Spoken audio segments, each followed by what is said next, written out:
کہ جو ان کا ورژن پبلک کو انہوں نے دیا ہوا نا پڑھے لکھے لوگوں نے، وہ یہ کہتے ہیں کہ بیوی تو خامند کو دے سکتی ہے، غسل دے سکتی ہے، سب کچھ کر سکتی ہے۔ وہ اس کی دلیل پتہ کیا دیتے ہیں؟ وہ کہتے ہیں چونکہ بیوی نے تو ابھی کرنی ہے، سوگ کرنا ہے، اچھا، تو وہ تو نیا نکاح نہیں کر سکتی۔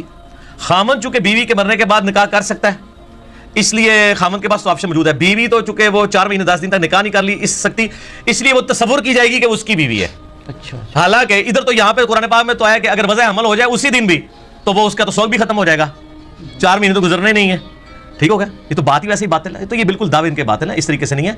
یہ انہوں نے جو اس طرح کے سوگ کی، وہ تو خامند بیوی کے مرنے کے بعد نہیں، بیوی کی زندگی میں بھی دوسری شادی کر سکتا ہے۔ یہ تو دلیل ہی باطل ہوئی نا، تو یہ بات غلط ہے۔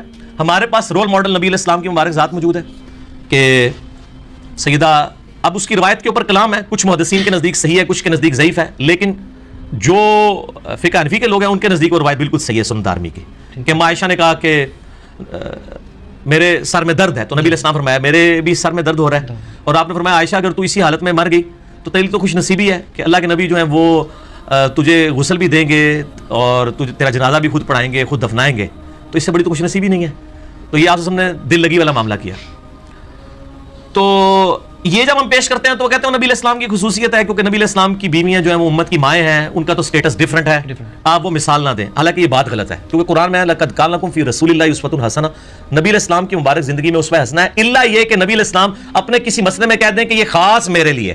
جب آپ خود کہہ دیں نا یہ خاص میرے لیے، وہ آپ کے لیے خاص ہوتا ہے، ورنہ تو آپ جو کچھ کر رہے ہیں، آپ اپنی بیویوں کے ساتھ اگر ازدواجی تعلق قائم کر رہے ہیں تو یہ خاص نبی علیہ السلام کے لیے اور امتی کسی کے لیے نہیں ہے۔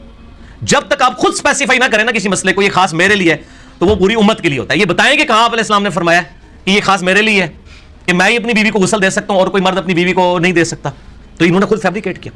پھر چلے ہم امت میں مثال لیتے ہیں مولا علی کی۔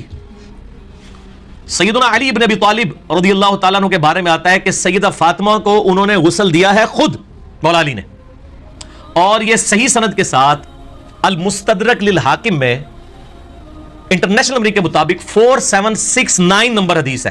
یہ نمبر مجھے اس لیے یاد ہے، پچھلے دنوں ای میلز بھی آئی اور سوال بھی لوگ پوچھ رہے تھے۔ 4769 انٹرنیشنل نمبر کے مطابق المستدرک للحاکم میں موجود ہے، اور انشاءاللہ تعالی ہم اس کا جے پی جی جو ہے وہ اس ویڈیو کے اندر لگا بھی دیں گے، آپ کو انشاءاللہ ایچ ڈی کیمرے میں نظر بھی آ جائے گی وہ حدیث کہ سیدنا علی نے سیدہ فاطمہ کو غسل خود دیا ہے ان کی وفات کے بعد، اور ساتھ سیدنا اسماء بنت امیس بھی تھیں جو حضرت ابو بکر کی بیوی تھی، ایکس بیوی، بعد میں حضرت علی سے انہوں نے شادی کر لی۔ انہی کا بیٹا ہے محمد ابن ابی بکر جو حضرت عائشہ کا بھائی ہے، لیکن پرورش نبی علیہ السلام سیدنا علی نے کی ہے، اور جنگ جمل میں حضرت عائشہ کو وہ سمجھاتا بھی تھا، حضرت علی کی طرف سے تھے وہ، محمد بن ابی بکر۔ نبی علیہ السلام کے مبارک دور میں پیدا ہوئے ہیں، لیکن